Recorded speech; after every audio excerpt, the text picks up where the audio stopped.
ఎవ్వరికీ చెప్పకుండా జ్వరంతోనే నేను గుడికి వెళ్ళాను.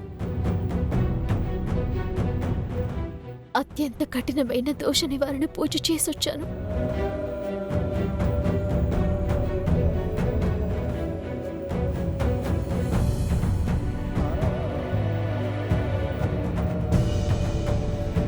ఈ ఇంటి వారసుడి కోసం చాలా సాహసం చేశావమ్మా నువ్వు.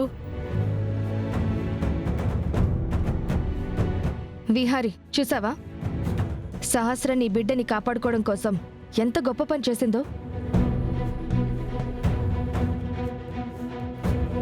సహస్ర, జ్వరంతో ఉన్నావు. అలా తడి బట్టలతో ఎక్కువసేపు ఉండకూడదు. సహస్ర, ముందు డ్రెస్ చేంజ్ చేసుకుందు కాని పదా.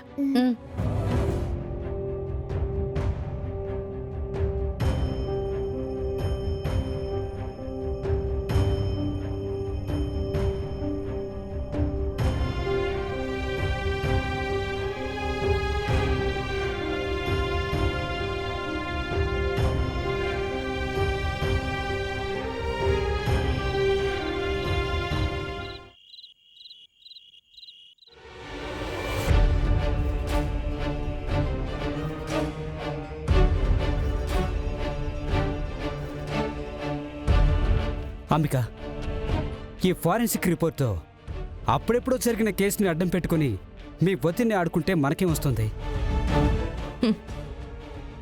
సుభాష్, పాతాళ భైరవి సినిమాలో భయంకరమైన మాంత్రికుడి ప్రాణాలు ఎక్కడో చిలకలో దాస్తాడు కదా, అలాగే ఆ లక్ష్మీ విహారీల ప్రాణాలన్నీ మా వదిన దగ్గరే ఉన్నాయి. మనం మా వదినతో ఆడుకుంటే విహారీ లక్ష్మి ఇద్దరూ డిస్టర్బ్ అవుతారు. మా వదిన బాధపడితే విహారీ లక్ష్మి ఇద్దరూ కృంగిపోతారు. అదే మా వదిన ఈ ఫారెన్సిక్ రిపోర్టుతో అప్పుడెప్పుడో రిజిస్టర్ అయిన కేసు మీద లోపలికి పంపిస్తే విహారీ లక్ష్మి ఇద్దరూ ఏం చెయ్యాలో తెలియక, ఎలా మా వదిన్ని బయటికి తీసుకురావాలో అర్థం కాక నానా తంటాలు పడతారు. ఫైనల్లీ విహారీ లక్ష్మిల్ని ఎమోషనల్గా బ్లాక్మెయిల్ చెయ్యాలి అంటే ఈ ఫారెన్సిక్ రిపోర్ట్ని వెపన్గా వాడాలి. మా వదిని అడ్డం పెట్టుకునే విహారిని లక్ష్మిని ఆడుకోవాలి.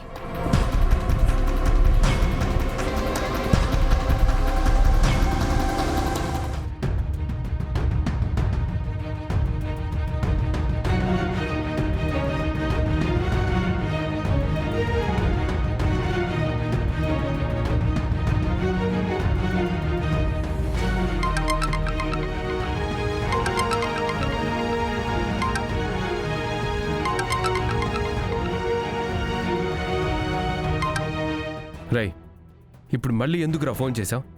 మళ్ళీ ఏం ప్లాన్ చేస్తున్నావు? అరే, ఎందుకురా నువ్వు నాతో ఇలా ఆడుకుంటున్నావు? రై, ఇప్పటి వరకు జరిగిందంతా జస్ట్ ట్రైలర్ రా. ఇకపై అసలు ఆట మొదలు పెడతాను. రై, నువ్వు మాత్రం నాకు దొరకకూడదని ఆ దేవుడికి దండం పెట్టుకోరా. దొరికిన రోజు మాత్రం నువ్వు చేసిన దానికి చాలా పశ్చాత్తాపడతావు. అయినా సరే నిన్ను వదిలిపెట్టనురా. రేయ్, నీ ఉడత బెదిరింపులకి ఇక్కడ ఎవడు భయపడ్డు. అయినా ఇంకా నువ్వు నా గురించి ఆలోచించే అంత టైం కూడా ఇవ్వనురా. ఎందుకంటే మీ అమ్మ జీవితంలో మరో ఘట్టం మొదలవబోతుంది.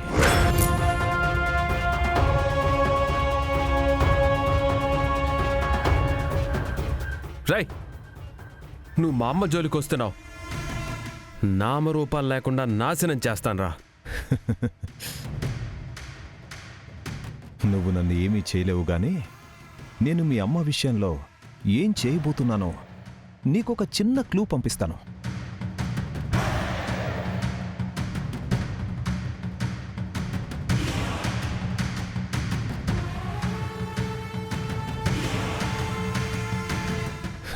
ఒక్కసారి చూడరా, పంపించాను.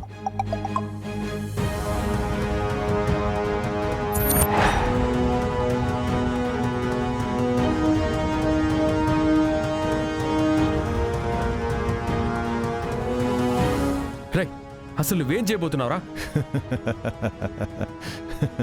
రేపొద్దున్న మీ అమ్మ అరెస్టు కాబోతోంది. నీకు దమ్ముంటే మీ అమ్మని కాపాడుకోరా.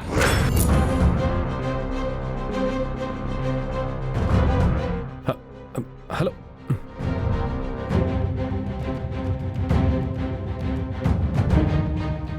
రేపొద్దున లాయర్కి ఫోన్ చేసి పోలీసులు మా ఇంటికి వచ్చేలోపు యాంటిసిపేటరీ బెయిల్ అరేంజ్ చేయమని చెప్పాలి. అప్పుడే అమ్మని అరెస్ట్ కాకుండా కాపాడుకోగలను. నువ్వు పంపించిన రిపోర్ట్స్ చూసి విహారీ ఇప్పుడు పానిక్ అయి ఉంటాడు.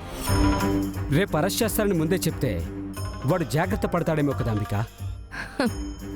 వాడు ఎన్ని జాగ్రత్తలు పడినా సరే రేపు వాళ్ళమ్మని అరెస్ట్ కాకుండా ఆపలేడు. రేపు మా వదిన అరెస్ట్ అవుతుంది.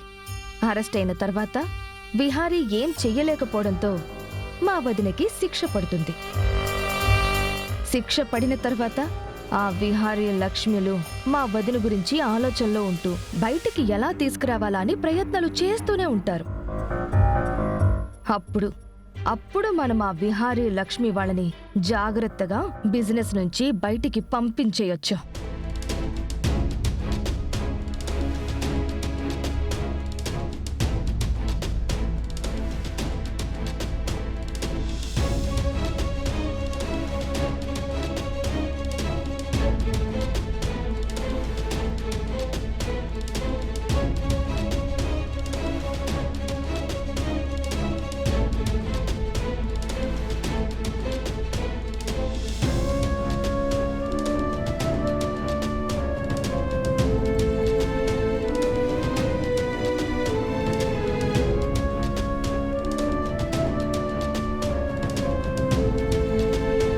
విహారీ గారు,